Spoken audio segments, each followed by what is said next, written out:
Welcome to Deep Look, Ultiworld's weekly radio show about the current state of Ultimate. I'm the host and the editor, Charlie Eisenhood. Joining me, Ultiworld's senior editor, Keith Rayner, on this Wednesday, October 25th, following the Club National Championships. An incredibly entertaining year at Club Nationals, Keith, to close out a very entertaining season overall. And your winners this year in the men's division, Truck Stop takes down Chicago Machine. In the women's division, Brute Squad tops Scandal. And in the mixed division, Shame beats Hybrid, who comes from a very low spot in the seeding / pots to make it all the way to the final. But they fall short to a Shame team that seemed destined for a title this year. So much to talk about, so much to break down. We're going to be talking Club Nationals for at least 3 episodes. And so, Keith, I mean, just, first impressions, like, what did you think of this year's Nationals? Well, you said it's thrilling. You know how people describe like a really satisfying, scrumptious meal as stick to your ribs? You know what I mean? It's particularly like memorable, like homey, rich. Like that's what this Nationals was. And y'all know me. I am Mr. Hate on Club. Like that is my steez right there. But I have no notes mostly. I mean, this was a really incredible close to the club season. There were some Nationals had me worried. If you listen to our subscriber bonus pod, our live reacts pod, I was pretty mad about the women's division after quarters. I was like, y'all, I need some great games. I need something to remember this tournament for. Thankfully, the women's division had my back when it came to it, and we wrapped up tight. But there was a little close there. But you cannot say that this Nationals as a whole, all the divisions together, did not give you some memorable moments. I mean, we had great storylines, we had upsets, we had tremendous individual performances, we had stars, and we had controversy and theatrics, iconic moments. Like this was I would go so far as to say an all-timer. It feels like it's going to be one we talk about for years to come.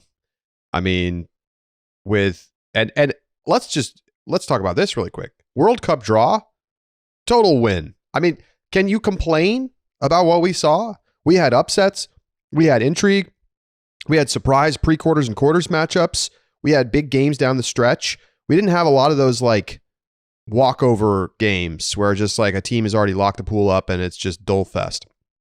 I feel like it really came through, and I was reading the Catfish Corner from the Bravo coach, and he mentioned that he really liked the World Cup draw, even though he got a really hard pool because he knew his matchups earlier. And that's also what's nice. You don't have to sit there and like do all of this hullabaloo about, we're going to make the seeding, then we got to send it, get reactions from the teams, and then blah, blah, blah. And everybody's like, jockeying for what they want. No, it's just, we just randomize it. It's great. It worked great. There's nothing to complain about.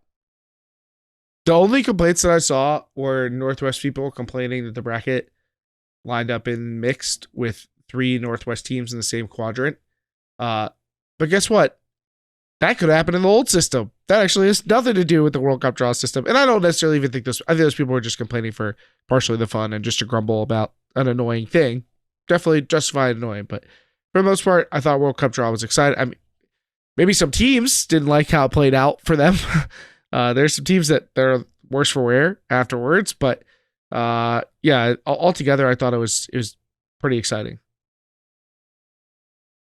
Yeah, it's been just so much fun, and we're going to have to relive all of these moments. I mean, we're going to start in the men's division. We're going to be talking with Truck Stop's Rowan McDonnell in a little bit after he won his first club title.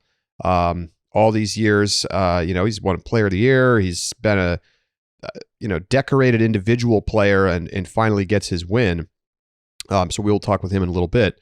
But I mean, Keith, let's be honest. The storyline of the weekend was Johnny Bansfield getting ejected from the semifinal for shoving Johnny Bravo's Alex Atkins in the back. I mean, that's just unguardable.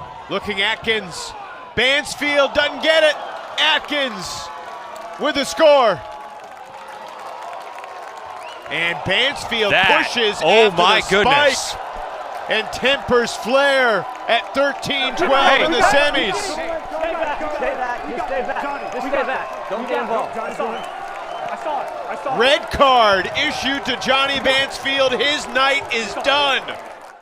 He gets the red card from Mitch, who observed his 1,000th game this weekend, Mitch Dengler.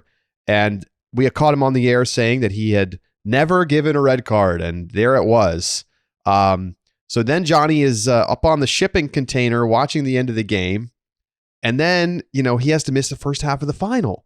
So we see him on the balcony. He's waiting. He's watching. And then at halftime, it's like a WWE entrance as he walks down from the balcony on his own, carrying his grocery bag, walking onto the field. The crowd's going crazy. Machines going crazy. Truck stops trying to stay in their own zone. And it was just an incredible spectacle. Ultimately, Bansfield had very little impact on that final, Keith. But it was the story that everybody's been talking about and making memes about. The crowd rising to their feet, welcoming Johnny Bansfield to the final. And if you'd said to Machine, you'll be on serve down 8-7 at half and you're getting Johnny Bansfield back, they probably would have signed up for that pregame. What a spectacle this is here in San Diego. There he is.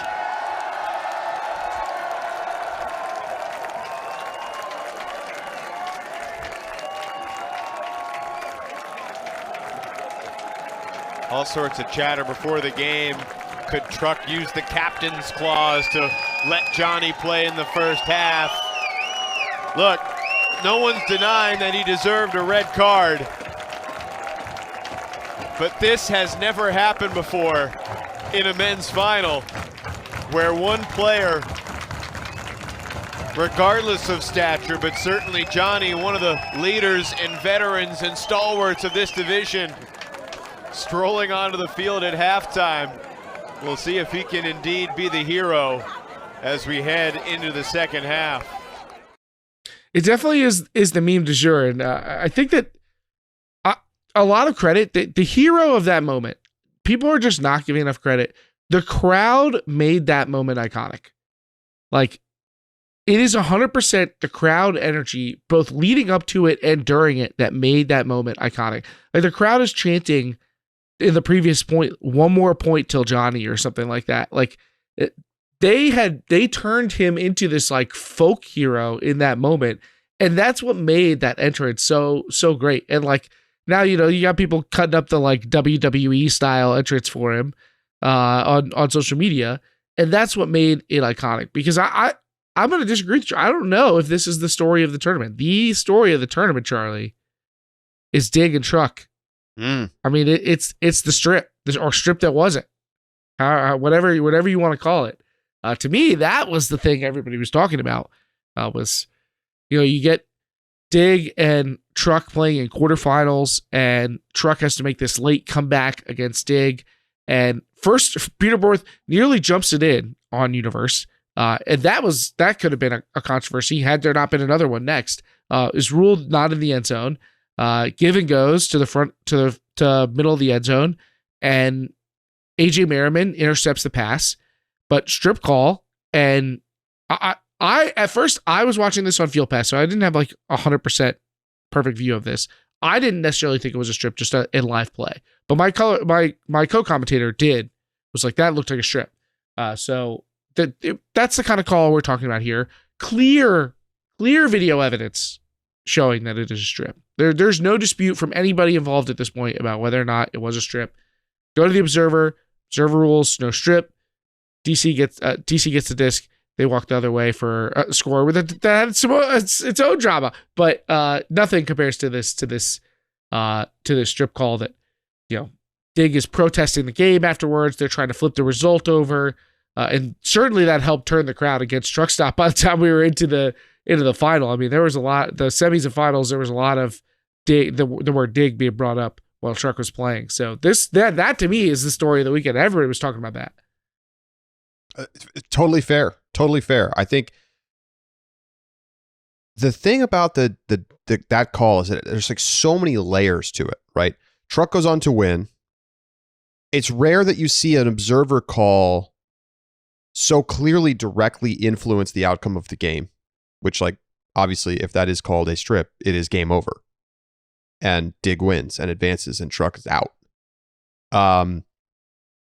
And it's like there were other general discussion this weekend about, like, what is the role of observers? Are they overstepping their bounds with some of these calls when they're not totally sure? But I remember, like, observers are supposed to be 90% sure about a call in order to make the call and not just send it back. And, you know, obviously the observer was right there. They must have felt like they had a pretty clear view of whether it was a strip or not. I will give the small note.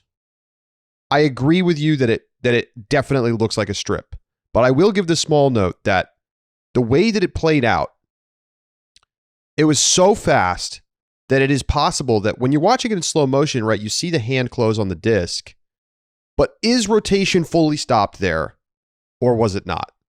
And I'm not saying that it's like, oh, it wasn't a strip. It was probably a strip. But I don't think even with the super slow-mo evidence that it's like 100% guaranteed that was a strip. Because so often in these strip call circumstances, it's like people touch the disc and think they had it. And now this was obviously not that, right? We see the hand close on the Frisbee. But it's just, it was an unusual way for the disc to come out of the hand when, like, normally when you squeeze it like that, it doesn't just easily get knocked away. I don't know. It was so close. It's easy to look at it in 180 frames per second or whatever and be like, oh, it was obviously a strip. But, like, it was not at all obvious in real time. And I think that's why the observer got the call wrong. It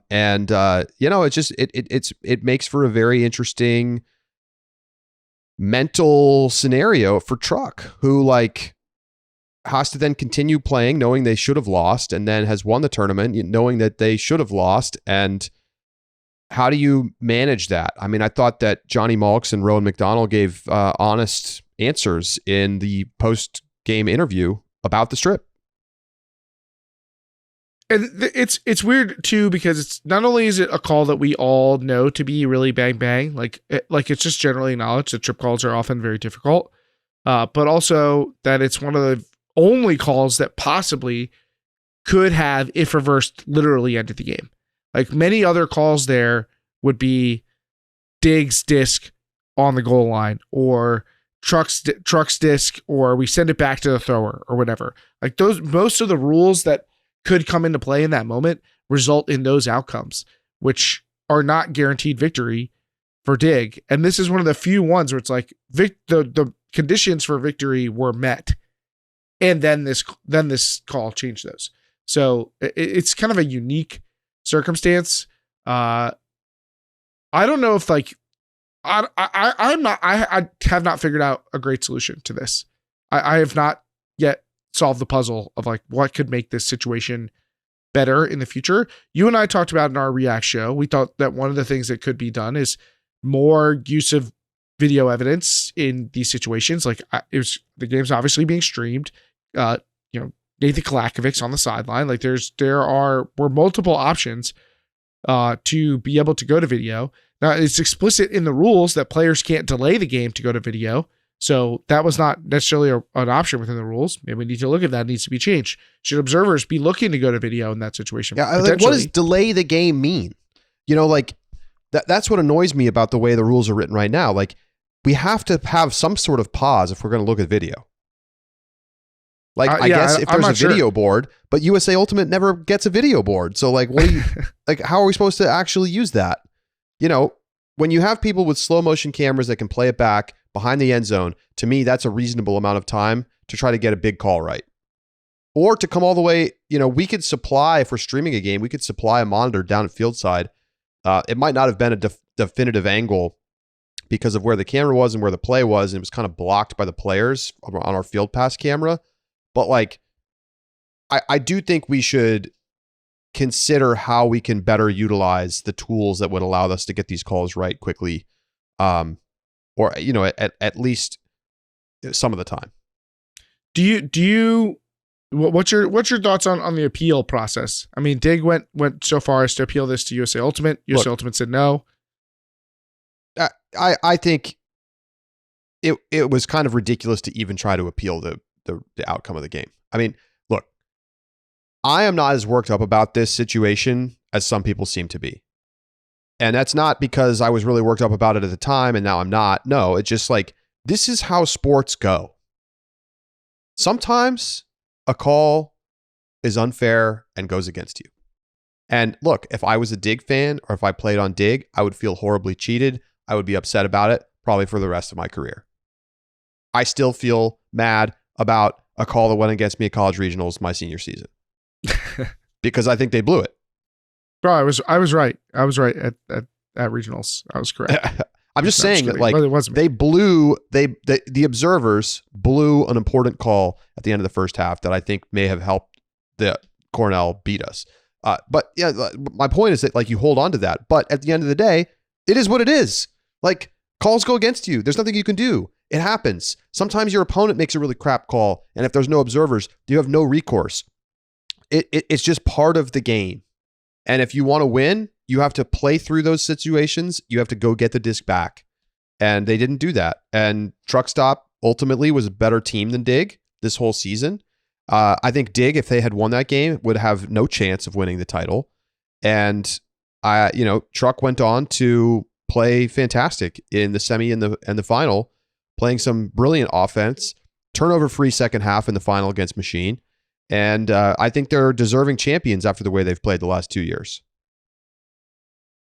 I agree with that. I mean, Truck looked fantastic in those final 2 rounds, and so it's hard to really take away from that, and I think a lot of people are.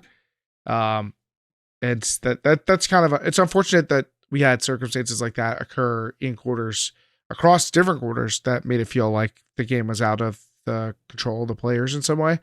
I think that's unfortunate, and people have gone so far as to, like, I think are being a little over aggressive in blaming Truck or whatnot. And maybe that's for the jokes. Maybe it can be hard to tell between social media what's for laughs and memes and what's with intent and malice. But Truck earned their title from there.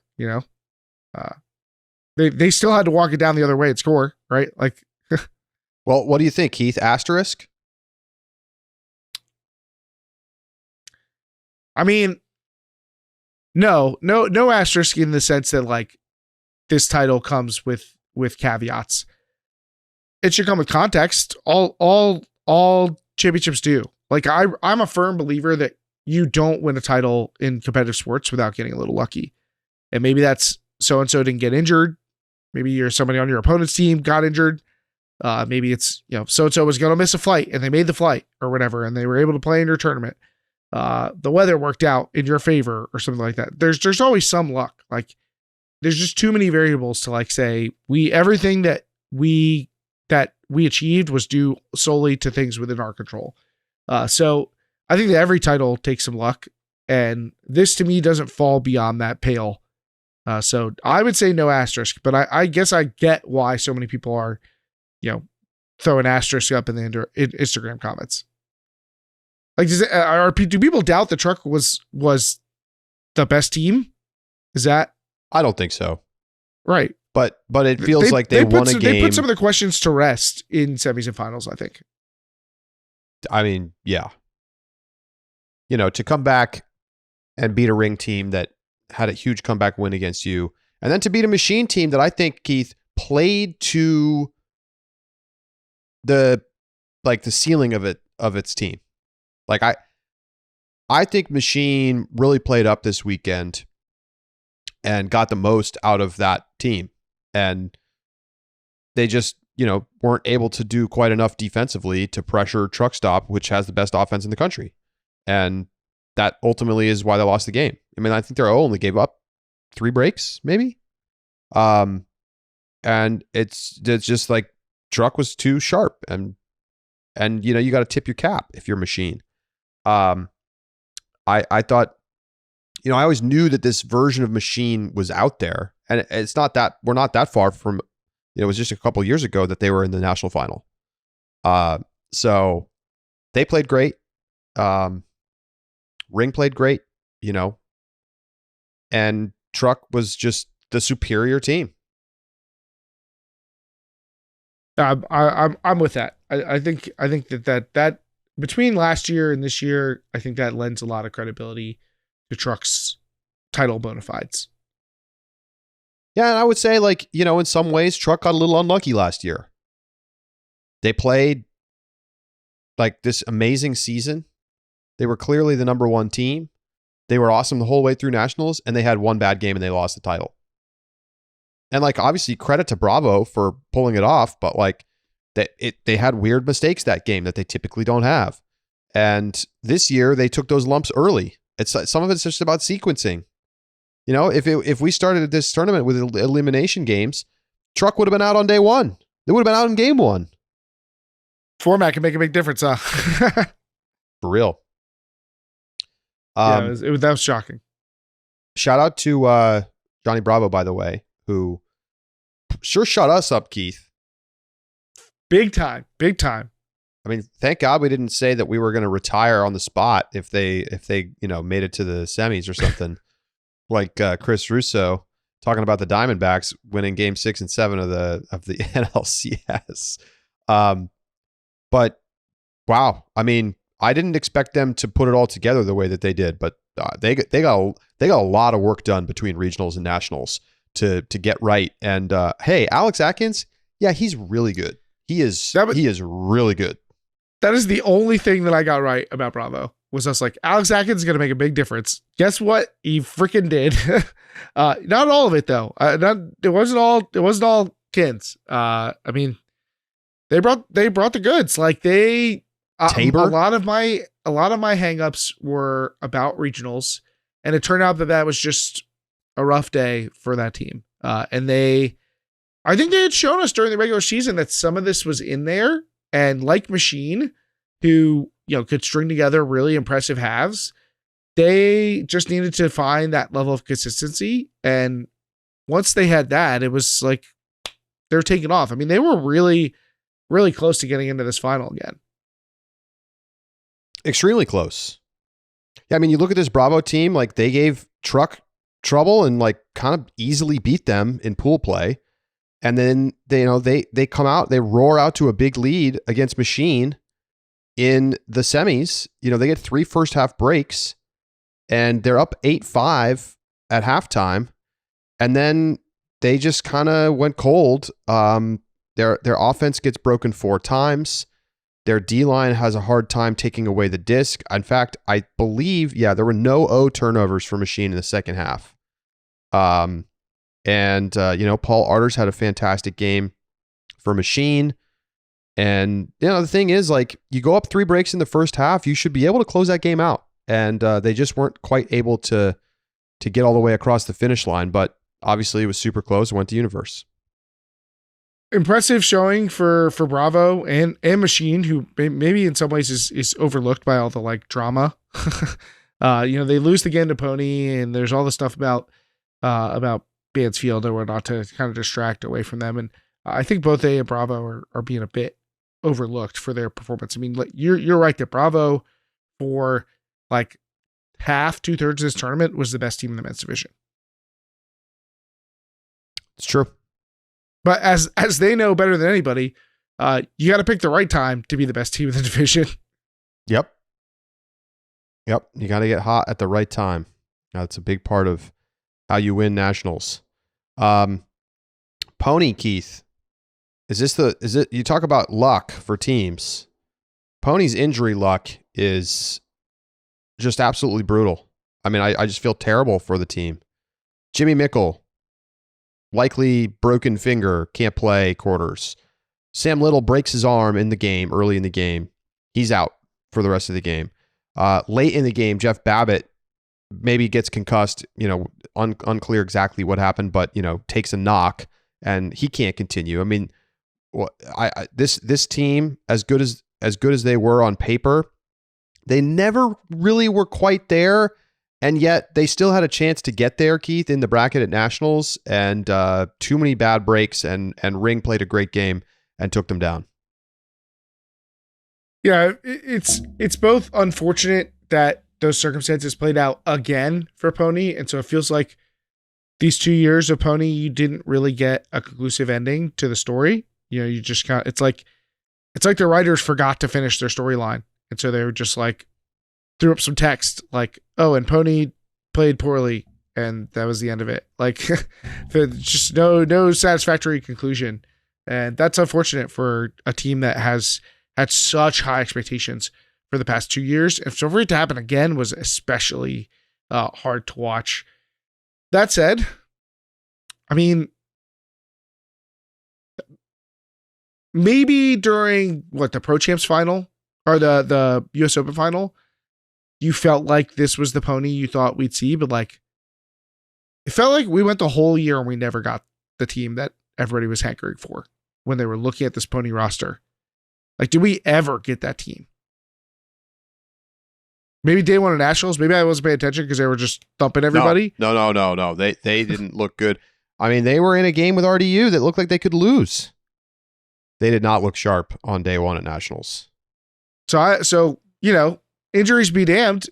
Maybe this was they were never going to coalesce. It was never going to pull together for them, and they were counting on it to all come together in the fire, and that's a risk. Like, I as much like, yes, the injuries are really sad and it's not a thing you can really control for. So those caveats should be included. But when this team put together this roster and knew that they would often not have all the players together to build the chemistry, when they knew they were going to be sending the skeleton crew to Pro Elite, when they knew that Pro Champs, they wouldn't have the full roster. Like, all of those were times that they could have been building the chemistry necessary to like be the best team that they could be. And they chose talent over that. And I don't know how direct that conflict was. If like you knew by taking so-and-so on the roster that they weren't going to be able to be there for X, Y, and Z tournament or whatever, or that you'd only have this many practice weekends with those people. I don't know how direct and obvious those choices were, but there were some choices made. And the team never felt like it came together. And so it's clear it takes more than just putting a bunch of great names on a roster and saying like, okay, who's gonna take us down? It's true. And yet, Keith, we gave them credit and we picked them to win this tournament despite never having seen it. If they beat Ring, if they stay healthy, right? Okay, Mikkel stays healthy, Little doesn't break his arm, Babbitt keeps playing, do they win? I say no. I think they beat Ring, but I don't know I don't think they win the title. I think that's right. I think they lose to Machine and Truck and maybe Bravo. That's what I think too. I think they made a significant strategic blunder in not putting Jack Williams on their offensive line from the jump. I think that was that. I really don't understand it, to be honest. Never really understood it. Never thought it made sense. I was talking to some players from some other teams who were like, yeah, we were just really worried they were going to figure it out and put Jack on offense. And then what were we going to do? It's like, yeah, like what, why are y'all overthinking this so much? Oh, let's put the greatest offensive player of like in New York City, on a D line where he's never played in his life. That what? Explain that to me. And I feel bad a little bit because it's like, it feels like Pony got screwed because of the injury stuff. But on the other hand, like we said it before the season, if this team doesn't win a title, they blew it. And to some extent, I think you have to say they blew it. And I think that they're going to probably rethink how they approach the season, because you can't just go in and not send people to tournaments for most of the year and expect to be good at nationals. Yeah, we'll talk about this more on another show, but just put a pin in the idea. Like, people have asked me, does this tournament show the regular season matters or doesn't matter? And it's an interesting conversation to have. So we'll have to revisit that. But I wonder what Pony's perspective would be, because, it can be both true that they got screwed and that they weren't going to win a title. Like that could both Yep. be true, and I think it is. And it would be different if we had seen a championship worthy Pony team at some point prior to the injury striking. All right, well, we're going to take a break. When we come back, we're going to talk with Rowan McDonnell about his time on Truck this year and his thoughts on the dig strip call and a lot more. So stay with us. You're listening to Deep Look.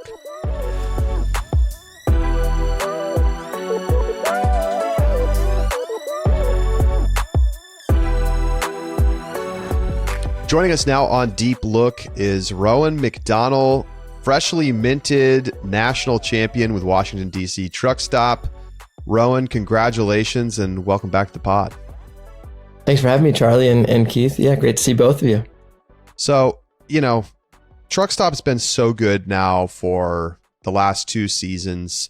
You get all the way to the title game last year, fall short against a team you'd beaten earlier in the tournament, and then a completely different looking path to the championship this year with taking the early lumps, but coming through at the end of it all. I mean, what has this journey to this championship been like? And I'll just start with that. Yeah, kind of 2 sides to the story. One is just those last 2 seasons where, as you alluded to, last Nationals was so easy for us. We didn't get broken a single time on Thursday and maybe a couple times on Friday. And then all of a sudden we get to the championship and we just have 3 plays. My miscommunication with Johnny, maybe Andrew Strop, and the box time on communication that we had never missed all season. And all of a sudden 3 times in the national championship and we lose. So it's like a perfect week and then bam, we're out. Whereas this year was like, ooh, it was not perfect on Thursday. Not only did we lose 2 games, we played pretty poorly. So you never really know how your route, how your journey adventure is going to go. So we just try to take it like, whatever we do, we're doing, and we'll see what happens at the end. So you weren't just like inspired by Bravo last year, where you weren't like, let's just flip. They did this to us last year. Let's do it. Let's do it back. We'll take the L's and then. No, absolutely not. Because of course I'm on this mileage plan, and I am trying to get that pre-quarter bye.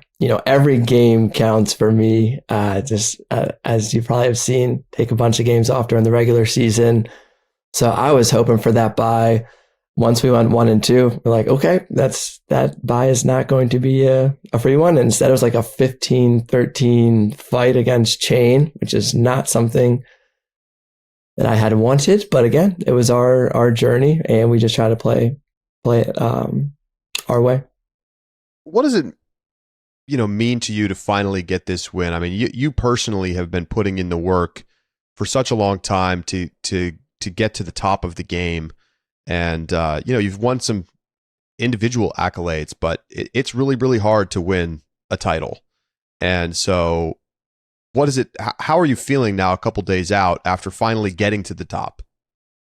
Yeah, I mean, honestly, I have to say that it definitely some mixed feelings, just because, the end of the dig game is definitely like on my mind, and that's on, like, rightfully so, a ton of people's mind, where it almost seemed like we needed 2 lives to win this tournament. So when Musa caught that crazy game-winning catch, I had anticipated like some mixed feelings, but that crazy play, I was just so excited. So in the moment, I was like, yeah, it was just one of the best feelings ever. And then since then, it's just been kind of dealing with the emotions and the feelings of, damn, like, just kind of wish it had went differently. And there wasn't like a play that definitely had some impact on the outcome of the whole tournament. And that's something that I'm sure everybody on Truck Stop takes it a different way. And, right now I just definitely have mixed feelings. How, let's dig into that a little bit. I mean, do you feel like you should have done something differently?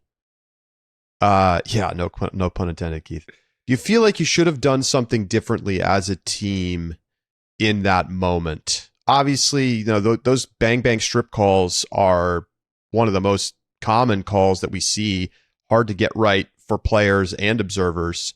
But do you think that something should have been done differently than what actually played out? I think that I believe that truck stop played as hard as we could. AJ went to make a play, went to the observer, didn't get it. We closed the game.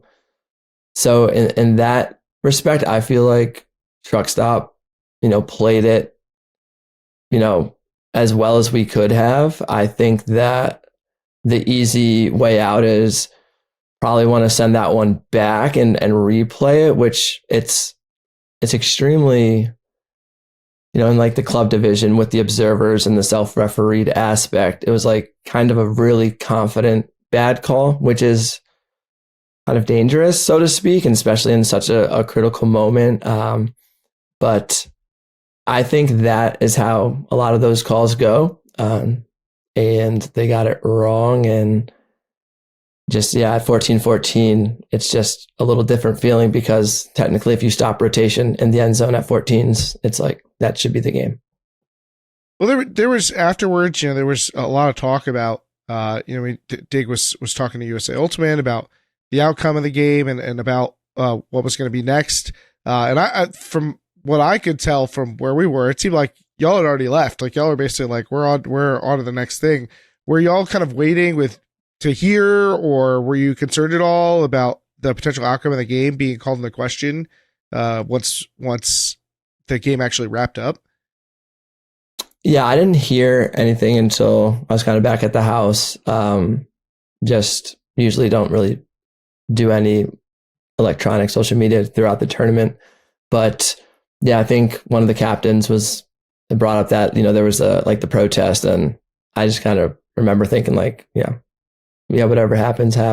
But yeah, I didn't really think about in terms of, can they flip the game? Can they replay the point? I don't really think about too many of those outcomes at the time. I have two other questions about this topic. First one is like, does it feel like there should be an asterisk? I mean, that's obviously been a conversation topic. People are posting asterisks in the comments underneath Truck Stop's victory, Musa's catch on the Instagram post on UltiWorld. Like, do you feel that?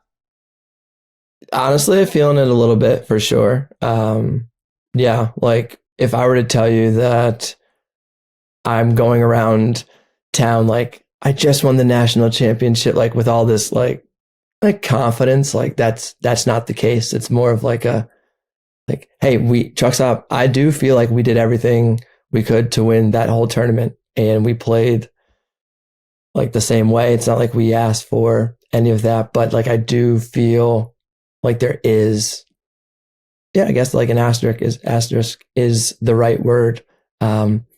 Especially Ultimate it's like a community sport, right? You play for your teammates first, you play for your community second. And I know everybody not everybody, but I know so many people in the community, and it's like they saw it, everybody knows. It's not something I want to like hide behind, but I do think there is a little bit of an asterisk. But again, I am kind of proud on like AJ attacking the disc making, trying to make a big play, us putting it in after and like doing the best on what we could. And even the next two games, I remember talking to somebody on Ring on the sideline. And of course, like that's what we talk about. Like they talked about the strip at the end, and we both were just kind of settled on, hey, like he's like, give us your best game anyways. Like I'm like, yeah, we're just gonna give you our best and keep going throughout the tournament like that. But yeah, there's always that, and that happened on the sidelines and the semis and the finals, and I would expect that will happen moving forward. It's so interesting. Like I feel like if this happened in another sport, that's a refereed sport where like the ref just blew a call, right? I mean, that's basically what happened here, right? The ref blew a call. I don't think, at least I personally don't think AJ made an intentionally bad call or anything like that. I mean, you had to go super slow-mo to even tell that it was a strip. And half the time there's like did they not stop rotation question. And the observer just, I guess, saw it as not a strip, or at least they had the prior expectation that a lot of times it isn't a strip because people don't actually finish the catch. So then I guess the last thing here, at least I heard that Jake Smart, coach of Dig, approached Alex Crew and said, like, Truck should forfeit this game after the game was over. Was that ever on anybody's mind? Like, it's a hard thing to know that you won in a way maybe that wasn't totally fair, but yet the game continued and you did win in the end. Yeah. I'm small world. Me and Jake played Garuda together in 14. And I know he's coached some of our players. And yeah, again, going back to like the community sport, it's just crazy. It's like we're just one connection away. Regarding the forfeit, yeah, I think it never crossed Truckstop's mind to forfeit that, just to be honest and upfront. We were on a mission and we thought we had closed it out. I really feel like two teams won that game. So we got the coin flip on that. So I think we're just going to move forward anytime. I don't think that, not in the leadership or any of those conversations, but I don't think that was discussed to forfeit the game. I want to ask a little bit more about the team's journey through the semis and finals. But just before I do, how is Alex Crew doing? For those who were not aware, he actually was injured the night prior to the final, if I'm understanding correctly. How is he doing? Yeah, I almost thought it was the morning of. We just got on a team call and David Bloodgood, our captain, led with, hey, Crew is like going to the bagel shop and he was chased by this dog and he slammed his knee into either a rock or the ground trying to get away and had to go to the hospital for like 5 hours and came in like a full brace, probably on like some painkillers, but I think he's doing well. He prepared us for that moment, and Lauren Boyle, our assistant coach, O-line coach, kind of stepped up and held it down. We have a pretty good older crowd too to help carry the load of coaching, as most Ultimate teams do. But I think he's doing all right. I should probably shoot him a text. So I mean, between you have the stuff going on with Dig, then you have the stuff going on with Crew. You have this unbelievable, like I've never seen a moment like this of halftime. You take the score into halftime, and yet the other team is doing all the cheering when Johnny Bansfield comes in halfway through the game. There's all these like distractions for Truck. How did y'all stay focused and like on task? You know, you talked about the team being on a mission. How do you stay on task when there's all these different things competing for your attention, trying to like throw you off your game? Yeah, and that's why I tell all the young kids who I coach and everything, this is such a strong mental side to the sport, especially Ultimate, and just maintaining focus is so critical. It's like we started talking about this early. Me and Johnny were kind of harping on it. Troy, our captain, picked up on it of just like this mental focus, and like that's going to be something that we own this year as a team. It's like just this invisible advantage anybody can have, any team can have, and we kind of embraced that, and it ended up kind of pretty important based on how, you know, our day one went, the pre-quarter route, the Dig game, and the Bansfield moments. So we luckily invested heavily into kind of this level of focus, intentionality behind that, and it paid off more than our track workouts or our throwing sessions ever did. Well, Rowan, when it came down to it and you were in the final and it was a tight game first half, we get this incredible like WWE entrance from Johnny Bansfield. Then you guys come out in the second half and play a literally perfect half of Ultimate with no turnovers to win the championship. Pretty amazing stuff to close it out like that. And it feels emblematic of the way that this Truck team has played now for 2 full years. What was it like? How, I guess maybe let me ask you this. How did you get sharpened up after the slow start you had on Thursday? I think a couple of factors kind of influenced that. First, the regression to the mean.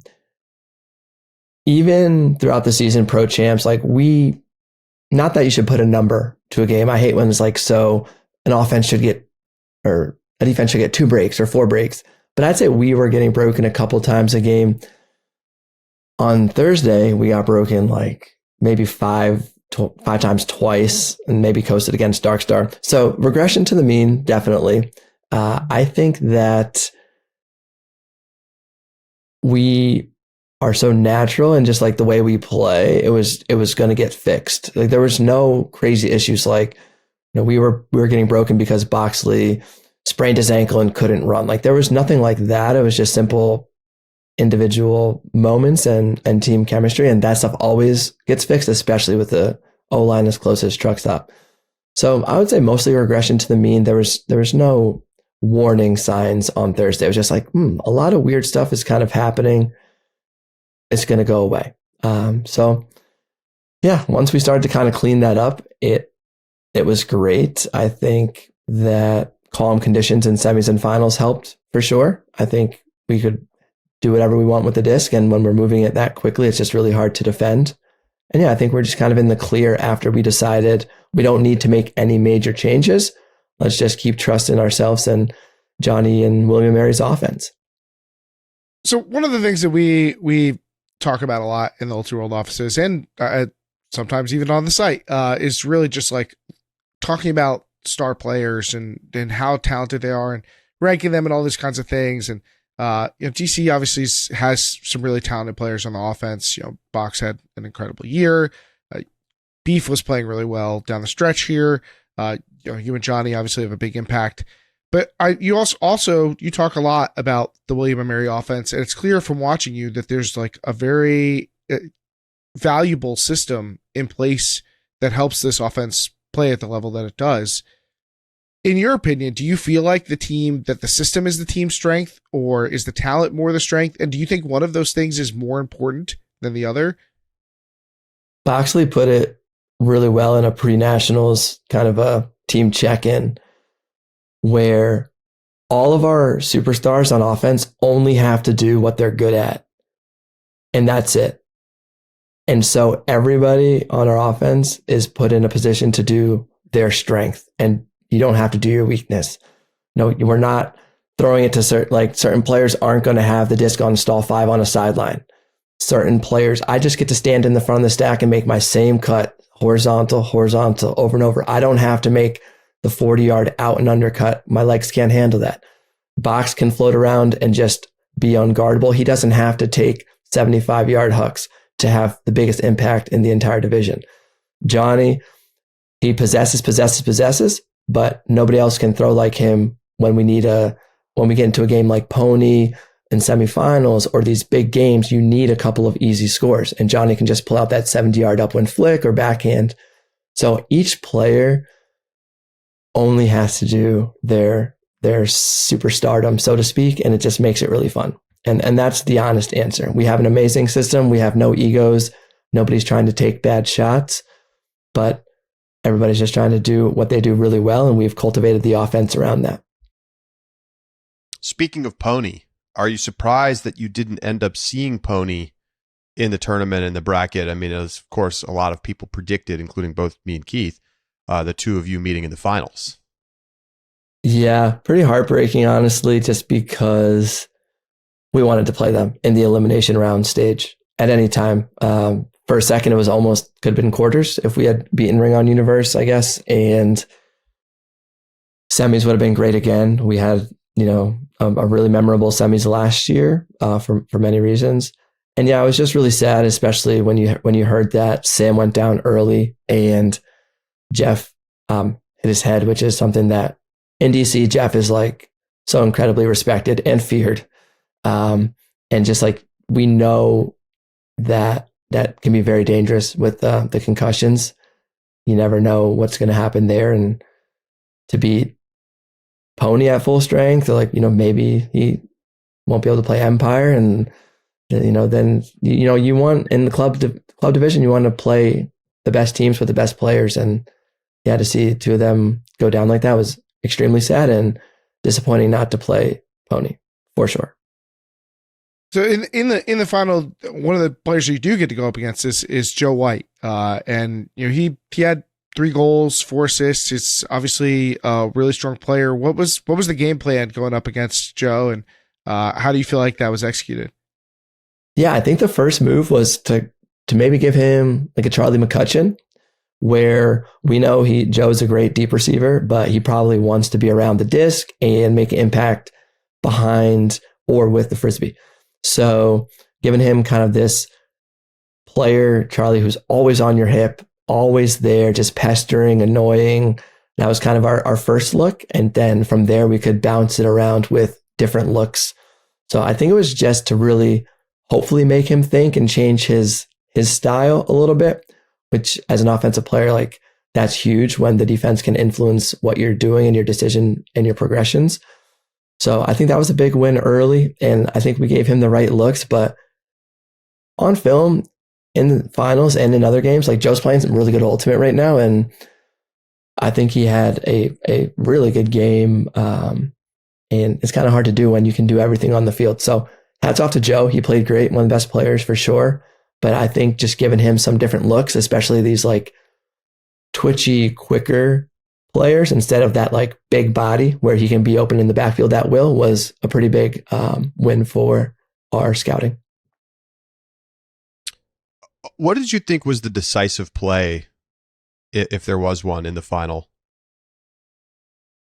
I think I just saw one. It might have been too late for the decisive play, but Thomas Edmonds running past Pavel without looking, putting his hand down in the vicinity of a release point and getting that block was like a low key one of the best blocks you'll see in Ultimate.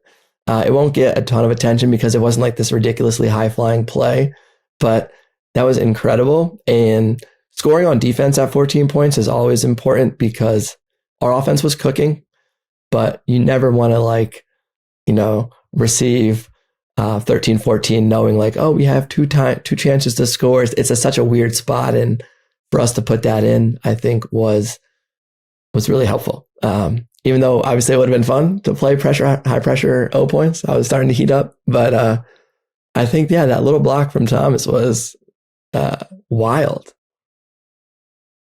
Don't worry though. He got in his big explosive block the night prior. I didn't forget that one. Yeah. I want to ask about semis because you play against a ring team that you had already seen, and obviously that one didn't go so well. You're up 8-4 and you blow it in pool play. But you get to see them again in semis. Like, were you glad to get to see a team that you were already able to go up on? Were you nervous to see a team that the O-line in particular had struggled against the day before? And what was the adjustment like going into the semi? Yeah, just like the adjustment. There was a pretty strong crosswind. There's always like that, I don't know, like 2 to 4 p.m. San Diego wind. It kind of ramps up throughout the day. And we caught ring on this crosswind, and they were doing a great job of dropping the second or third player in the stack and just kind of creating this wide bracket because we run everything from the front of the stack. Me, Christian, Tyler, we're always trying to get that slash on those insides. So that whole space was really hard to throw. We turned a few in like the corner of the end zone, and we couldn't really throw cross field because we were throwing into like 12, 15 mile an hour upwind, so to speak. When that wind was removed and Ring started playing that like 3 front against us, you saw the first 2 points. Boxley and myself just dropped a little blade over the top, and it was like, oh, this is going to be a lot easier if they try to play, that type of defense. So not that the wind was the only adjustment, but like it was a lot easier without it. And yeah, I think that was a tactic one, is just like, let's score a little bit easier around the end zone, and blades to nobody were a good start. Other than that, yeah, it was always super exciting. Ring truck rivalry is different from pony truck, whereas like we all know that pony is a bunch of superstars, and it's like we really want to beat them. Everybody says they're so good, and they are so good. But Ring for us has kind of been like a big brother, where they have such a great youth pipeline. They have great club players coaching and giving back to their community, and those kids are starting to become their stars.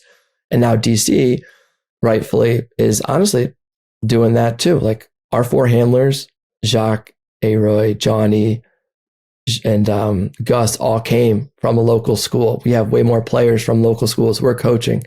So for ring truck, it's like this mutual respect. We love how they're doing it, and we're kind of doing it their way. So that rivalry is it used to be a little bit more contentious, and now it's like mutual respect, and they've really turned into one of like the nicer and more spirited teams in the division. And it's an amazing game, and they're super classy, and they wished us well.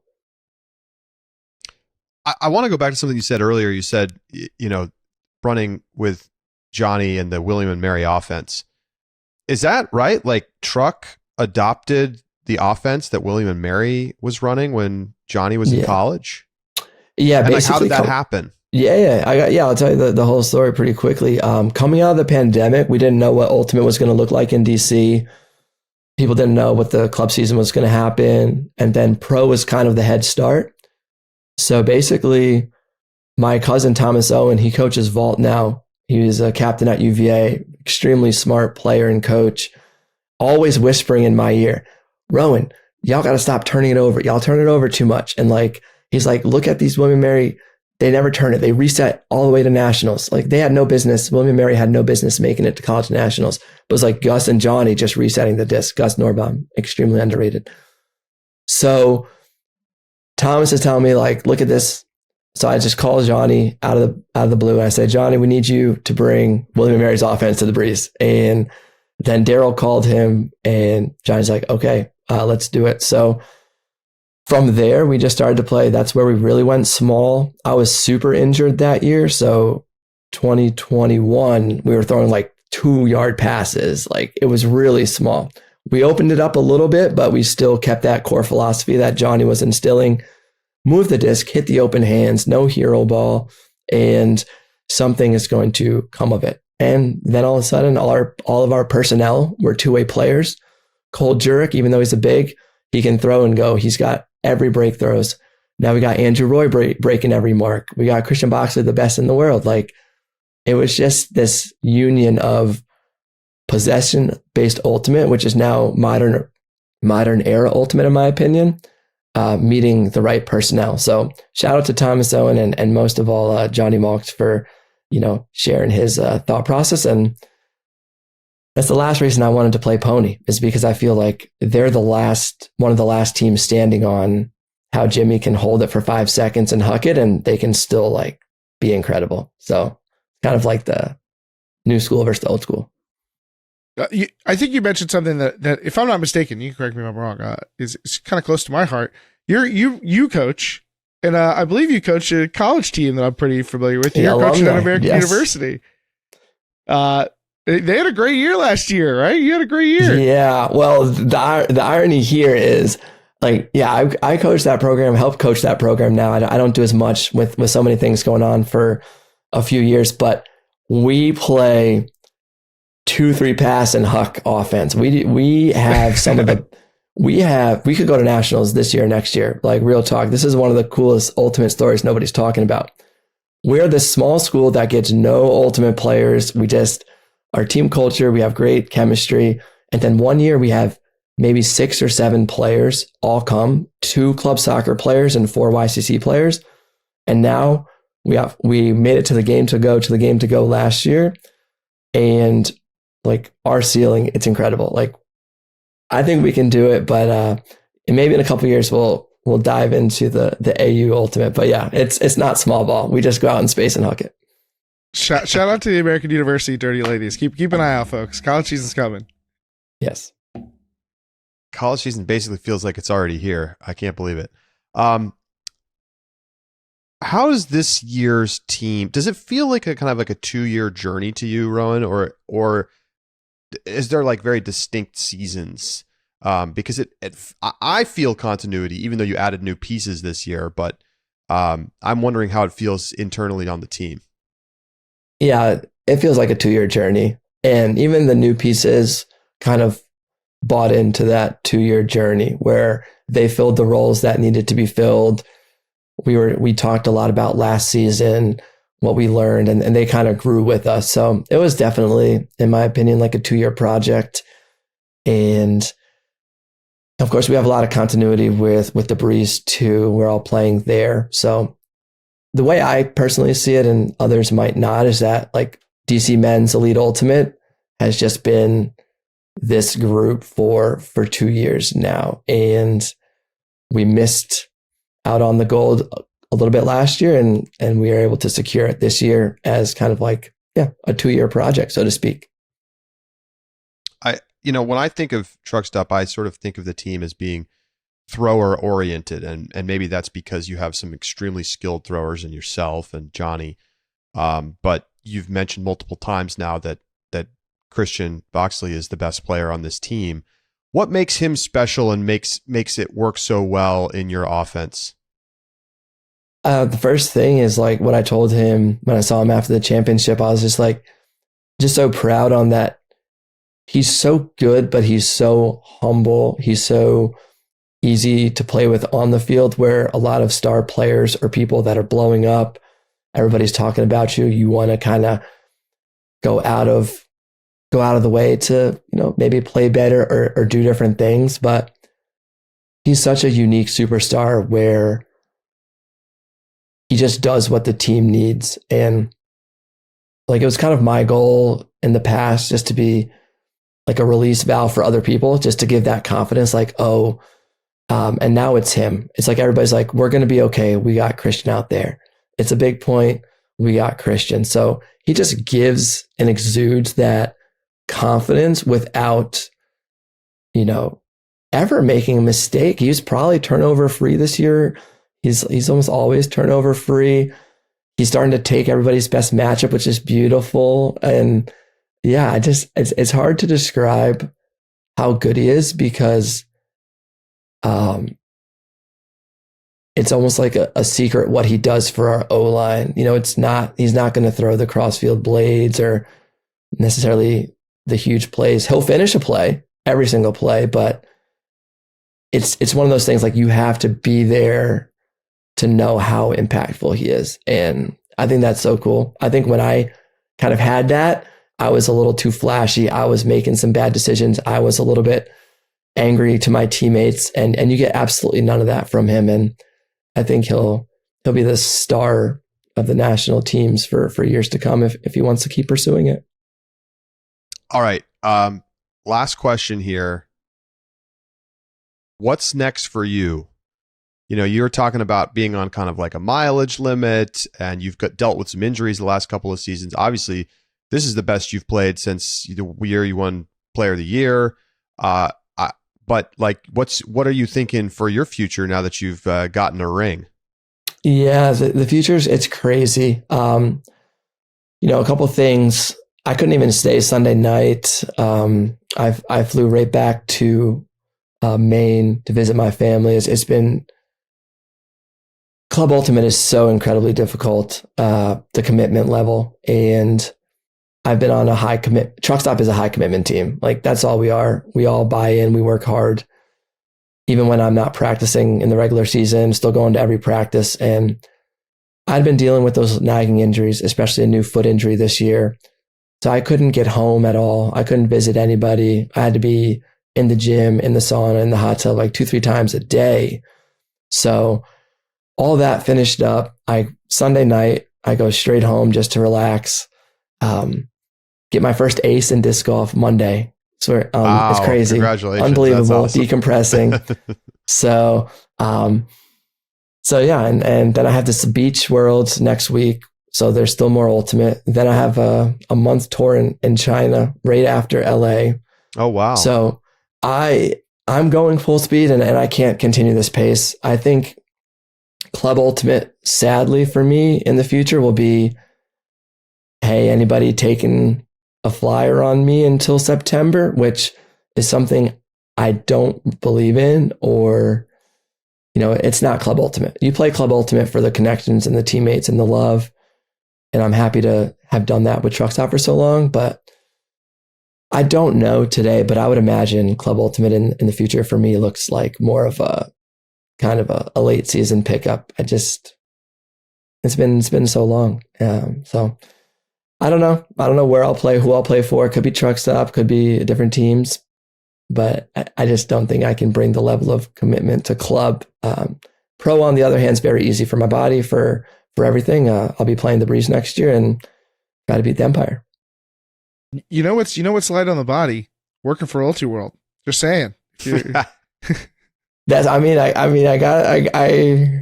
got the podcast going. Maybe we can merge it over. Come under the Ultiworld banner. But no, I think y'all are crushing it, and I think growing the game more than anybody except Marquez. But so I appreciate what y'all do, and maybe I'll try to do it I'm trying to take the international route because I think there's a lot of stories out there that I'm hoping to learn and share. So I'll let y'all know if I see anything around the world. I think it's awesome. You're going to be going to China. It is the spot right now for Ultimate in the world. I mean, we've seen more growth in China in the last couple of years than anywhere.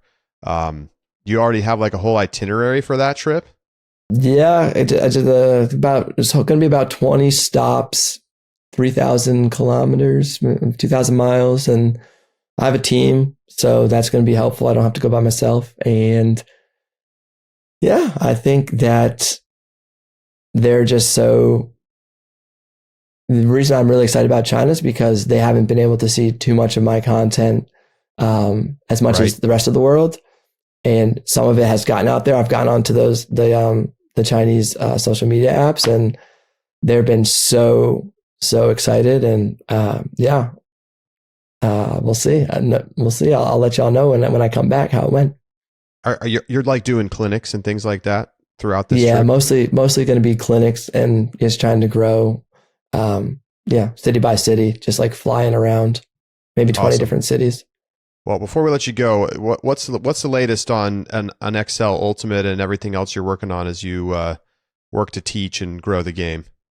Yeah, Excel is almost at its final version. We have a video library. We have a training program on how to skills training with Jack Williams. We have strength and conditioning program with my strength and conditioning coach.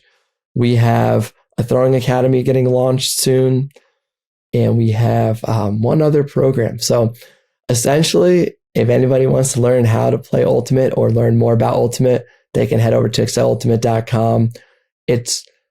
I would say it just this year has kind of flipped to where I think I have made it in kind of the Ultimate grind, financially and professionally, which is very exciting. It wasn't the case for a long time, but thanks to everybody out there subscribing and supporting Excel. I think we are good for now. So thanks for asking. Awesome. All right. Well, Rowan, congratulations on the win, and looking forward to hearing about your trip to China. And we'll see you at Beach Worlds. We're gonna have Rowan. Are you ready to go on the hot seat a little bit for the subscribers? Absolutely. I'm looking forward to the hot seat, and I'm a great hot seat answerer. So if you're not subscribed, get on in. I'm not going to hold anything back. And yeah, I'll see you on the beach. This guy's a pro. Yeah, that's good. Got you. All right. So Rowan will join us in Out the Back. So if you're a subscriber, stay tuned for that. Thanks, Rowan. See y'all.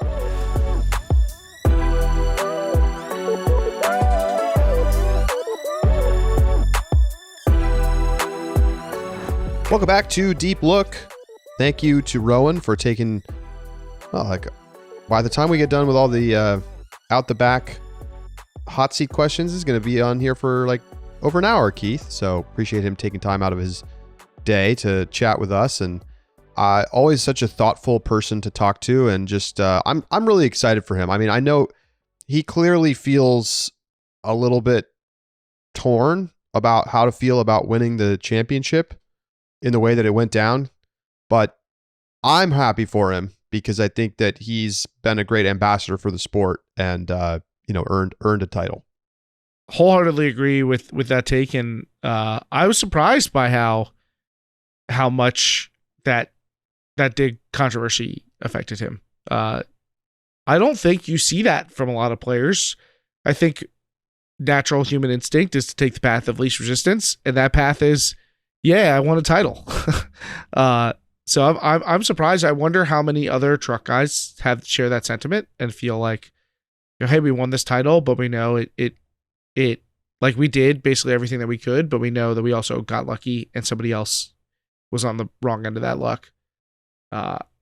It's a little bit saddening to hear that he didn't get the joy that I think you both expect and anticipate, and then on top of that you feel like you earn winning a title. And I hope that he comes around to feeling the kind of excitement that I feel like I would feel if I were to win a championship.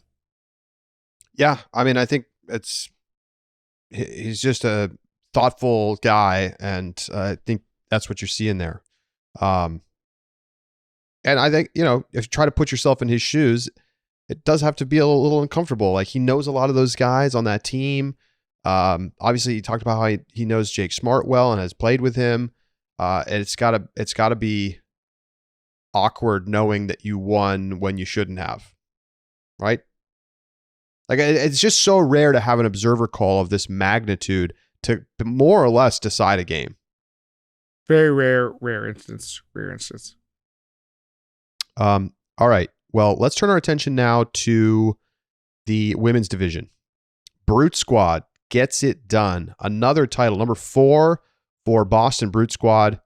And, this is a team that's been known for its defensive capabilities. But they went up like 2 levels, it feels like, from the regular season, Keith, to the level of play that we saw from them this weekend. I mean, this is the best ultimate we've seen from Leanne Hoffman since she made the World Games team back in 17. Obviously, we talked so much about how good is Levka Walchak going to be for them when she suits up.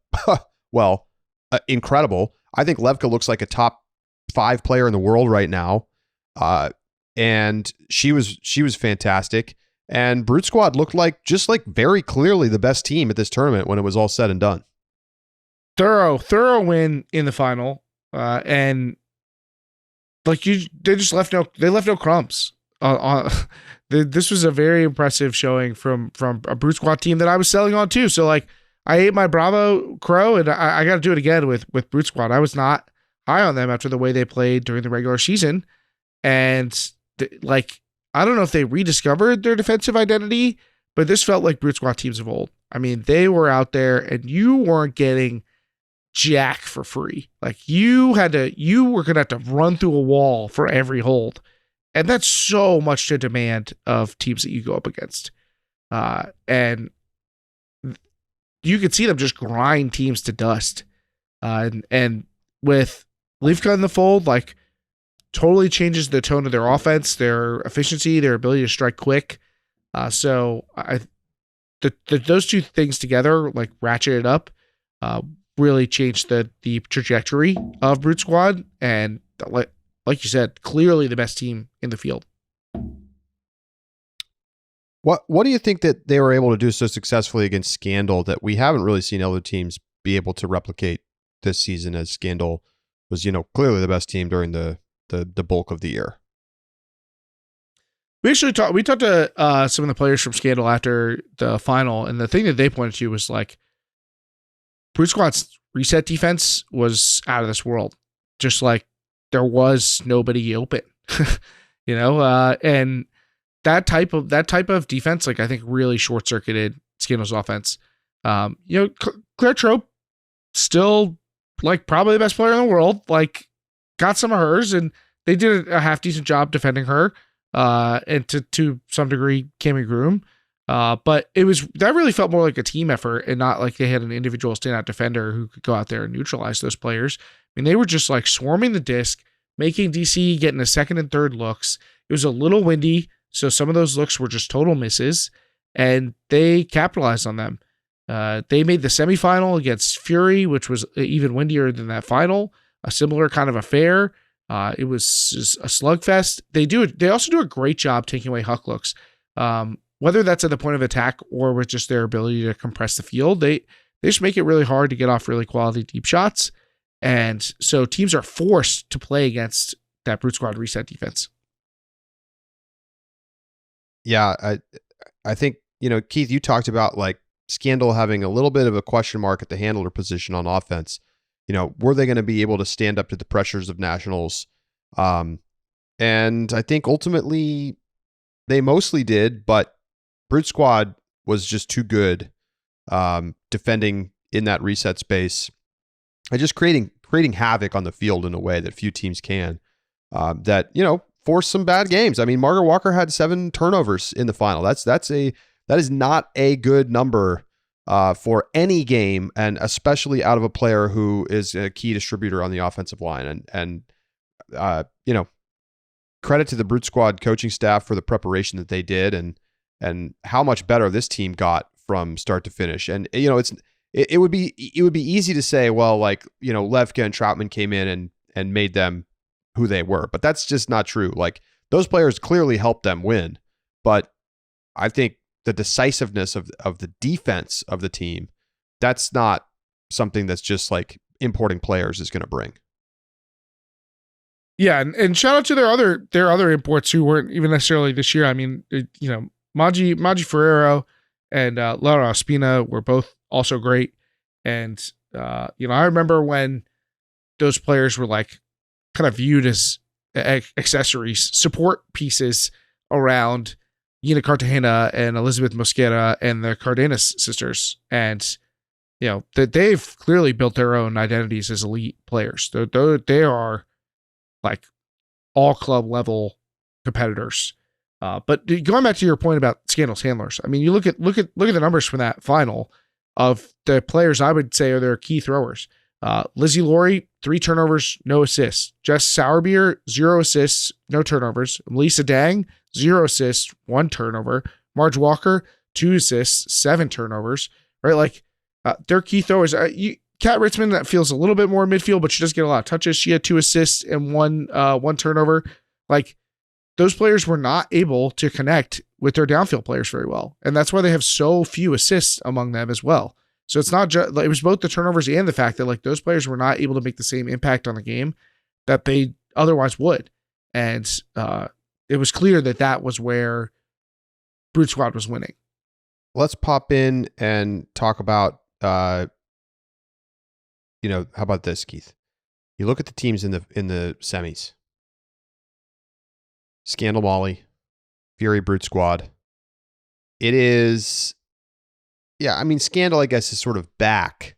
But, like, these are the names. These are the teams that have been there doing the top-level Ultimate for a decade. And it's still them. Like, we came into this tournament talking about, there's so many teams that are, like, in the mix. And what about Phoenix and Flipside and on and on? And those teams all came up very short. Like, quarters was a beatdown by those top-level teams. And so it just feels like, in some ways, maybe the regular season was a bit of a mirage in terms of how good these teams actually were and the ability for those top programs from San Francisco, Boston, Denver, and DC to kind of pull away from the rest of the pack. Yeah, I mean, I had spent this year with the anticipation of quarterfinals, and it was like, this will be the first year that I've been covering Club Women's where the quarterfinals are hype. Like every other year, we've had to wait for semis. It's been like, okay, we'll get to semis, the last 4 good teams, the big 3 plus everybody else, whoever else is up that year or fights their way in, like that'll be when the real games start, so to speak. We waited all year for quarters to finally be that round. There was not a game closer than 15-11 in quarters or pre-quarters. Some of you probably heard my rant when we were doing our React spot. But 15-11, Fury over Traffic was the closest matchup in quarters or pre-quarters. Phoenix, Flipside, Bent, like, didn't show. Remember when we were all like, Traffic is the next, Sixers is the next big thing, right? They're on the up. They made it to the final after they felt like they got a little bit lucky, but they made it to the final. They have the bad luck of losing their key handler going in that game, and. Is Sixers going to pop off again? Like, I don't know. Like, it was disappointing how much it felt like haves and haves nots out there. Like, it felt like the year in which we're going to take that leap. And, is it unfair to feel like one round of play took that away from us? Maybe that's like a little too myopic. Yeah, but that's where the rubber meets the road. I mean, it's exactly elimination. It's how we play games. sports. It's how sports. It's how you go through this process of sports. Like you win some games, you lose some games. You win points, you lose points. Like that's how we evaluate. And you got to be disappointed in what we saw from Phoenix and Flipside. I mean, Phoenix played that one game against Scandal. They get crushed. They played against Flipside. They lose that one 15-12. Like those are their best games of the weekend. They beat Sixers in consolation play, but it's consolation. Tough out for a team that I picked to go all the way to finals.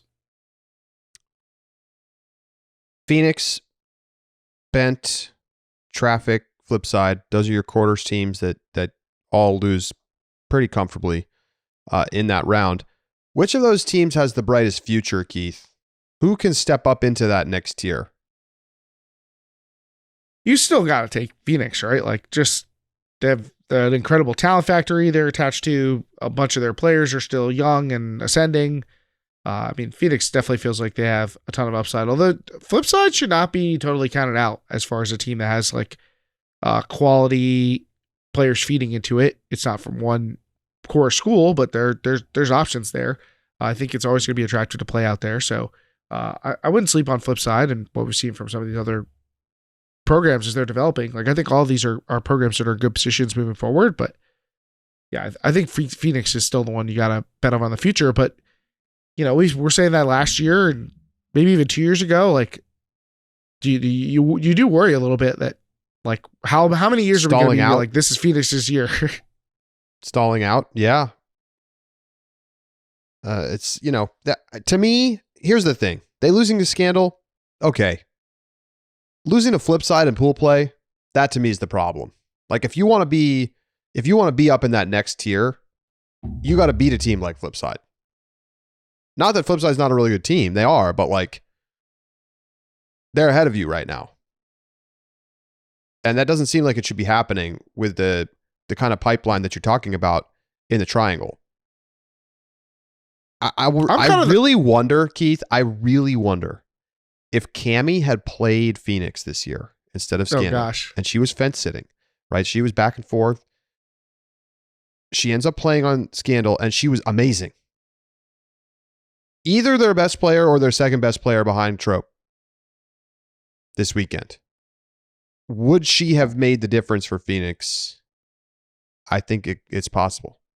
I mean, a 6-point swing in a single game against that team, like you're taking 3 goals away from Scandal and putting 3 in Phoenix. I mean, that seems kind of reasonable with Cammie Group. A 6-point swing in just a neutral game, it would be massive. That's probably beyond the pale. But when you are taking it directly from the other team, yeah, I mean, that makes a big difference. I think I disagree with you that the Flipside loss is the problem. I think Flipside's pretty good. You lose to them by 3. Like, yes, you should win that game if you want to be a title contender, but I think it's possible to lose that game and still contend. In fact, it's what I predicted to happen. But you got to compete with Scandal. Like, that's the one to me. You show up to quarters and you don't compete. Like, that to me is the problematic moment. Here's the real problem. You take that loss 15-12, 15-13, and the whole story feels different about Phoenix. Here's a problem for Phoenix. They're just not deep enough. Like you look at their stats. Not deep? I thought every team was deep, Charlie.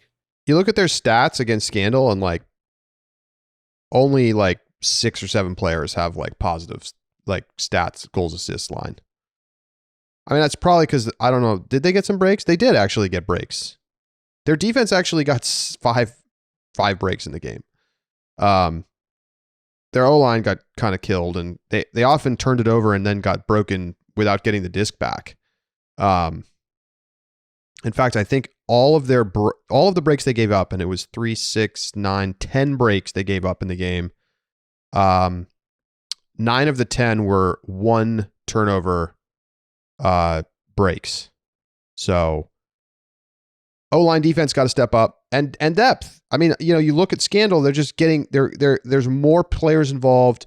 They're running through more players.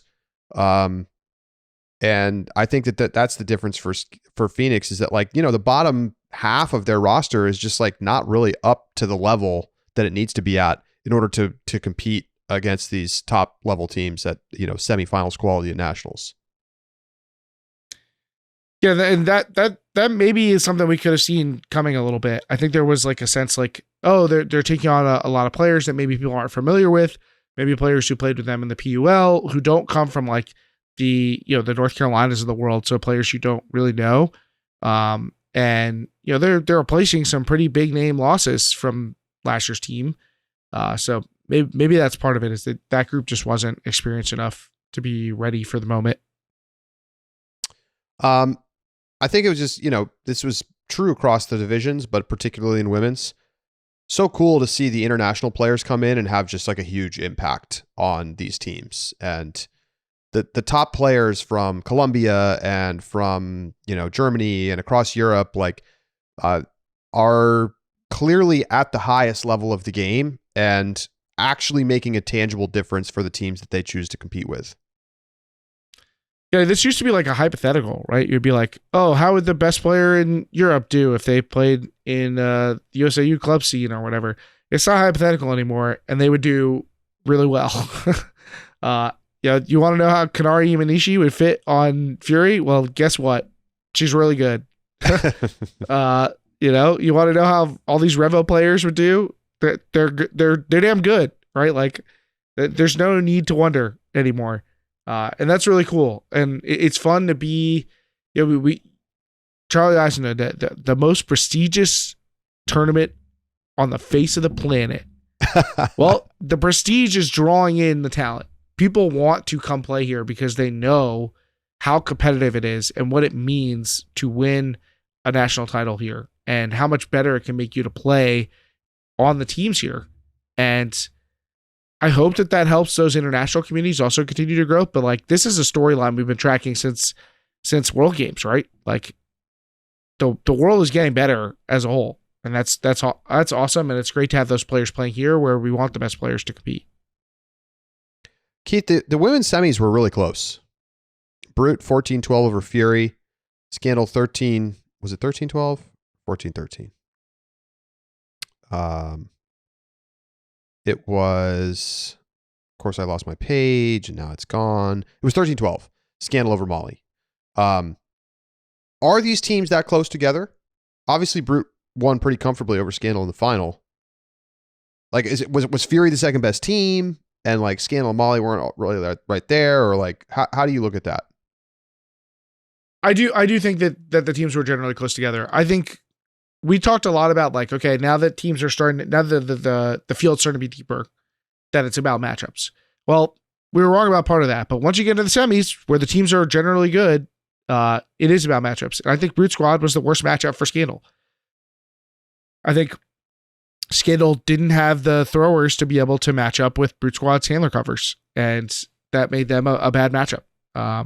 So I think that's why you see the disparity in the final, plus some other things. We talk about how the final environment is different than the semis environment. But I think if you replay out from semis over and over again, maybe even if you add the variable, like mixing up the teams, like, yeah, I think you would see all four of these teams emerge as title winners. If you just like kept running semis over and over again and shuffling who was playing who, like, I think that the talent level is very close between the four teams. All right. Well, more to come on the women's division in the next couple of episodes. Let's talk a little bit about the mixed division. All of the doubters about shame are left in the dust as they kind of comfortably won this tournament, Keith. I mean, with all of the chaos that was flying around in the mixed division, and there was plenty of it. Yes, they had close games. They almost let BFG come back and beat them in semis. It felt like we might see a repeat of them blowing it in semis a couple of years ago. They had a tremendous game with AMP in quarterfinals, but crushed everybody in pool play, crushed Hybrid in the final, passed the test against the two heavy hitters of the mixed division, and really just like got tremendous performances from Jade McLaughlin, Maddie Russell, Owen Westbrook. They were just really, really strong this whole season, and they closed out the year with just one loss and took home their national title. Unbelievable things to be saying, right? Like the team that was like drinking White Claws on Sundays used to, that's who they used to be. And now it's like, yeah, they're just wire to wire national title winners, basically, like no contest. And they were like not about that life anymore. Like this is a team that takes it seriously now. Yeah, kid. Does that mean they're gonna get rid of the period and capitalize the S? Like, are we adjusting the tie here? Are we get a little classing it up a little bit? I don't know if they're gonna go quite that far. But yeah, I mean they looked great in that final, which another game in which it felt like they had a dream matchup in getting hybrid. Exactly the kind of team I think they want to play in that final. But they also knocked off those heavy hitters like you mentioned on the way there. And super athletic team, played a really balanced style offensively, got a lot of different players involved, made the best out of the strengths that they had. And I think kind of excitingly in a lot of ways, pretty homegrown. It's a part that I don't really think about until after the tournament, but like, this isn't some all-star team that got thrown together. Yeah, they have a couple of pickups from out of town that they got over the years or whatever, but this is not like, there are still original players from the original Shame team. And I think it in some ways echoes what we saw from Mixtape, right? Like famously from Summer League team to national champ kind of thing. Not quite as extreme, but I think you can see the similarities between the two. Yeah. And I think what was impressive to me is that it just felt like you pointed out well, like they had a more balanced attack. I remember the Shame teams of old. They would just like throw like jump balls to Nick Schnuska. And like, honestly, it worked pretty good a lot of the time. Like they could definitely beat a lot of teams based on just sort of like straight up raw, couple player athleticism.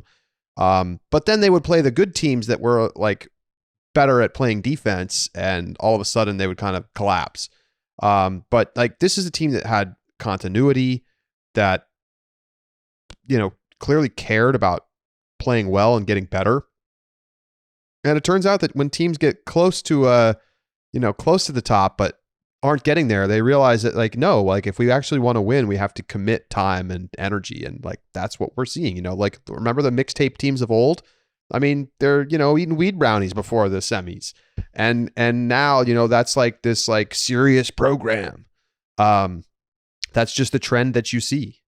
So now maybe this will get Shame to practice more frequently. I think they do practice though, right? Like they do, but I still think they do a lot more like separate stuff and a lot less structured. I don't know. I'm not going to speak on that because I don't know one way or the other. But look, the game against AMP, I want to go to this because was that the de facto final? Bold claim. I can't back that up with AMP finishing third in their pool and losing to hybrid. Yeah, they lost to the other finalists, so I can't go that far. That's a bridge too far for me. Okay, it was a great game though, Keith. It was. I think it proved that AMP was a title quality team. I think there were a lot of teams that could have won the championship this year, as predicted. Thank Mix, the only division that backed up what we thought coming in. Well, yeah, I mean, which is that everybody could win. Look at the seeds of the teams in the quarters. 1, 3, 4, 7, 9, 11, 15, 16. Now, yeah, technically those aren't all seeds because of the random pot draw, but like, I mean, we're talking about a bunch of teams that weren't supposed to be there getting there. And, like Red Flag knocks out Mixtape in pre-quarters. And Slow plays way better than we gave them any credit for. Lawless gets all the way to quarterfinals. Impressive stuff. Yeah, the mixed division delivered on its characteristic chaos, and you love them for doing that. There were just surprises throughout, and you feel like the world, everybody's talking about Pool C or whatever. And yeah, Pool C put a team in the finals or whatnot and eliminated some good teams. But like, it's clear that the other pools were good too. There was not an easy pool, I don't think, here. I mean, you got Exist beating Dragon. You got Pool A producing quality teams throughout. I mean, Slow was very close to being in semis at a Pool D too with Lawless. So like, there was a lot of drama to be excited about across this division, I'd say. I'm just looking through the flights for next year and Spirit scores. I'll give some Spirit score shout outs. Dragon Thrust, top Spirit score in mixed, 12.17, an excellent number. I think that's the highest in the tournament. Sub-Zero, tops in men's, 11.14 Spirit score. Similarity between those two teams. Flip Side, number 1 in women's, 10.33. Got to name and shame a little bit too, of course. Lowest Spirit scores. Dig, lowest of the weekend, 7.75. Go ahead. What you got? No. Continue now. Go ahead. You're good. I was going to guess. Exist. Oh, I should have let you guess. Exist, 7.8.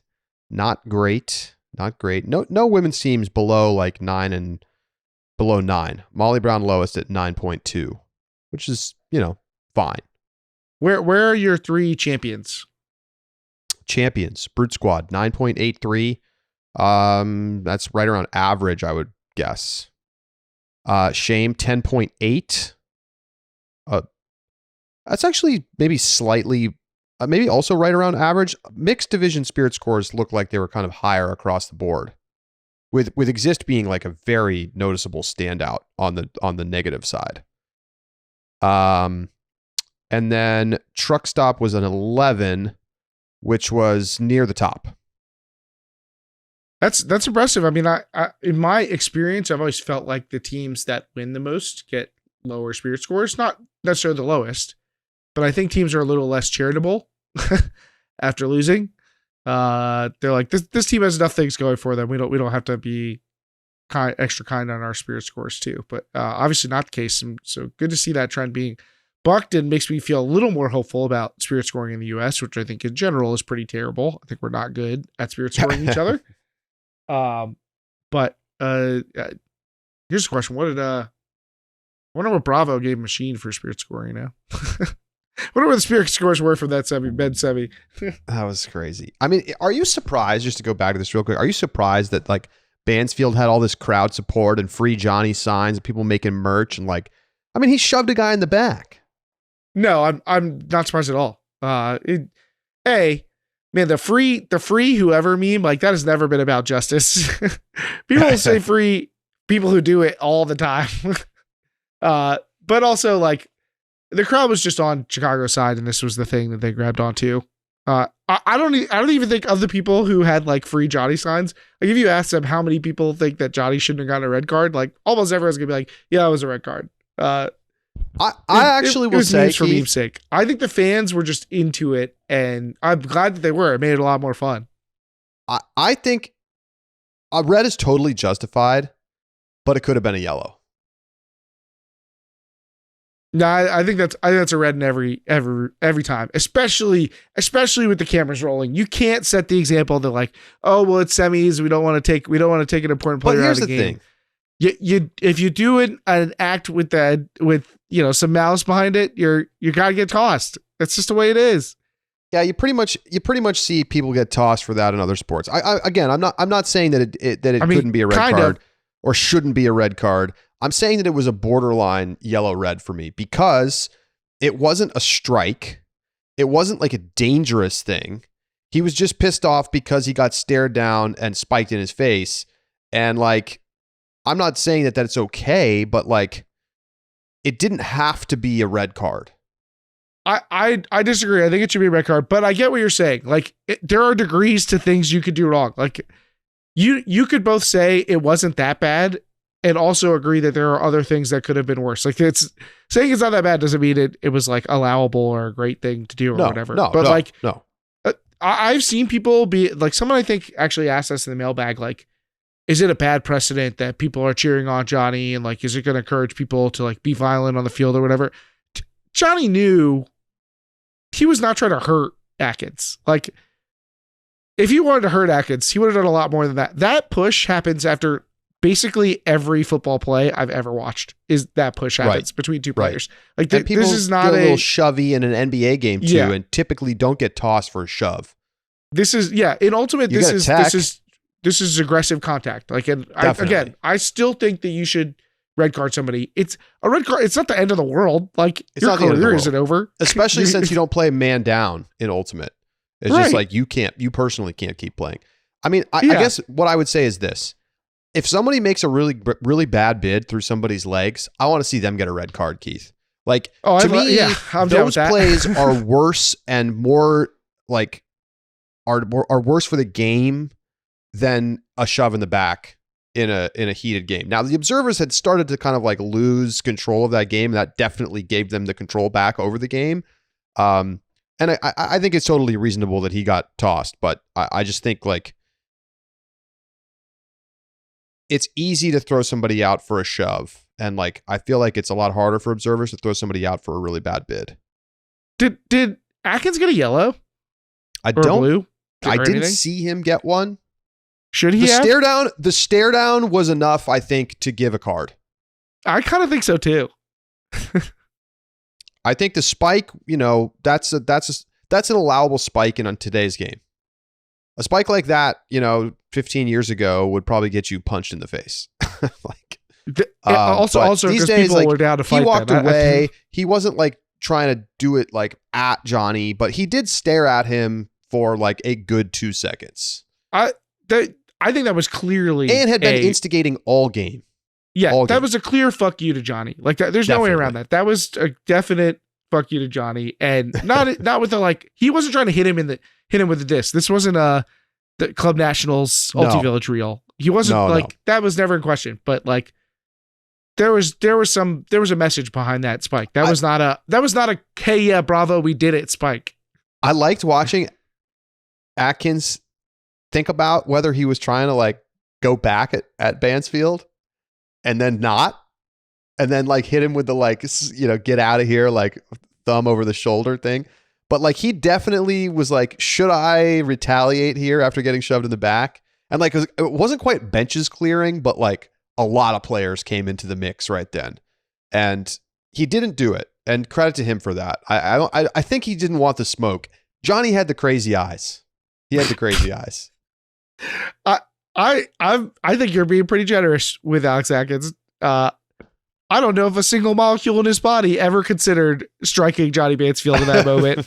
I think he was like, I won. I did it. I got him. That's what his body language said to me is. Atkins like, I got him. He's out of here. He fell for it. He took the bait. He fed the trolls. Whatever. Like Atkins looked a little bit like that little kid on the playground who did it first and then goes and tells the teacher. Like, not that he called over the observers, but he had that look on his face. Like, I think it's a bit childish to me altogether. Now maybe should a Bravo guy, do you want to argue that like a Bravo guy should have gone in there and said like, someone who did want the smoke? Someone should have come in there and blown up Johnny, like big shove back in his face. At least the like strong chest, like push me, okay, push me now to my face. Yeah. I'm not saying anybody needs to be violent. There's a lot of bluster and a lot less, actually wanting to go for it from these. For sure. As soon as a single person got pushed, everyone was like, it was like, whoa. It's like that in the NBA too. Like, guys talking a lot of stuff, and then there's never really anything going on. And I don't know. Do you remember the time Isaiah Stewart? Do you remember he was? I think he was a rookie, and he's like literally chasing LeBron around the court, and like multiple people are trying to hold him back. Oh my gosh, that was crazy. He wanted the smoke. Well, I have to say, some people are like kind of wringing their hands about the whole thing, but I just found it to be incredible television. Like it was a tense game. It wasn't like a strike where you're like, wow, he did something that's like could really injure somebody, or, you know, I'm not justifying the shove, but I'm just saying, like, this is like, to me, this is like sports moment. Like, this is something that would be on ESPN, right? And, you know, they do the breakdowns of these, you know, John Boy is going to like break it down. I wouldn't be surprised if John Boy breaks this whole thing down. This is a very John Boyable moment. Somebody tweeted the re-entrance of him. I mean, come on. It's incredible television. I'm sorry. Like, yeah, you have to be compelled by the whole thing. It definitely was spectacle. Call me a purist or whatever. Like, I don't need all this stuff. Like, the aggressive spike, like, I think this was a great entertaining game without that. And like, there are ways to get more of that into the game without having to go past the line. And I've seen the take like, oh, Ultimate's better with this in it. And yeah, it makes great television or whatever, but like, I think there are other ways to achieve this within the flow of play that could make for some entertaining spectacle.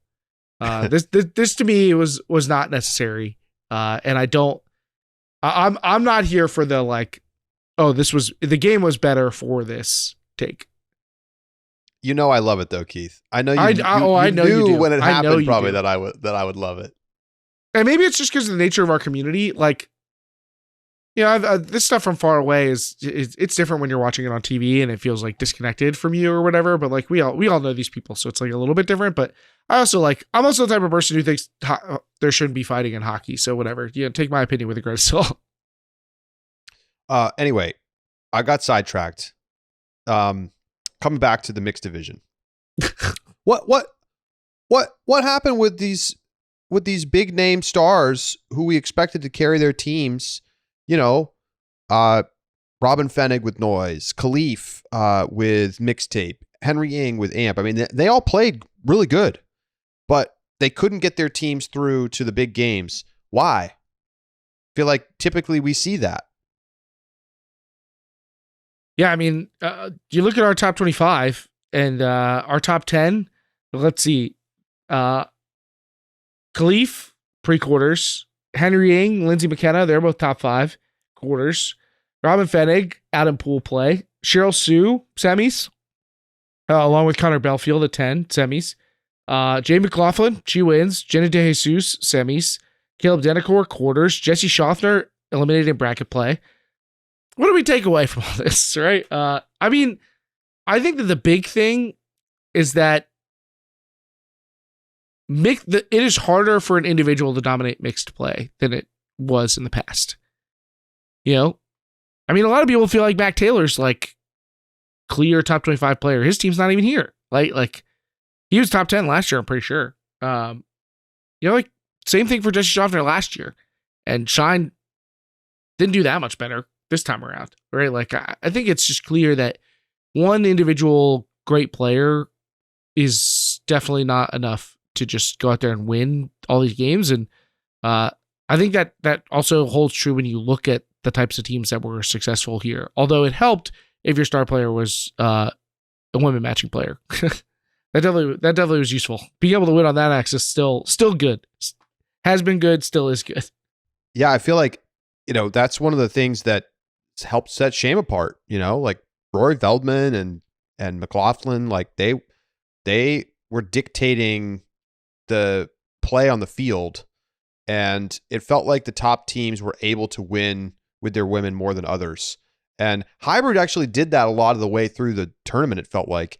And then they got to the final and kind of resorted to not really using their women very much, and it didn't work out for them. Yeah, it's funny, like when I think of the semifinals teams, I think of a women matching player first for each of them. Like when I think of BFG, I think of Cheryl Sue. When I think of Shame, I think of Jay McLaughlin. When I think of Exist, I think of Jenny DeJesus. And when I think of Hybrid, I think of Kat McGuire, right? Like, yeah, I think Hybrid probably like really their plan A is like throw jump ball to our athletes and like hope that works out. But when I think of like who their best player was, I think it might be Kat McGuire. So I think that's probably a positive trend for the division in general. But I do think that underscores the importance of having top level women matching players on your team and cultivating those types of players if you want to be successful. Well, much more to discuss as we get into more Club Nationals conversation in next week's show and probably the week after that. So let us know your thoughts. Hit us up, deeplook@ultiworld.com. We will look forward to continuing conversations about a very fun and exciting Club Nationals. And Keith, looking forward to it. We'll also, of course, be with Rowan McDonnell in Out the Back, and he'll be on the hot seat for about 30 minutes. So join us for that. For Keith Rayner, I'm Charlie Eisenhood saying so long. We'll talk to you next week right here on Deep Look.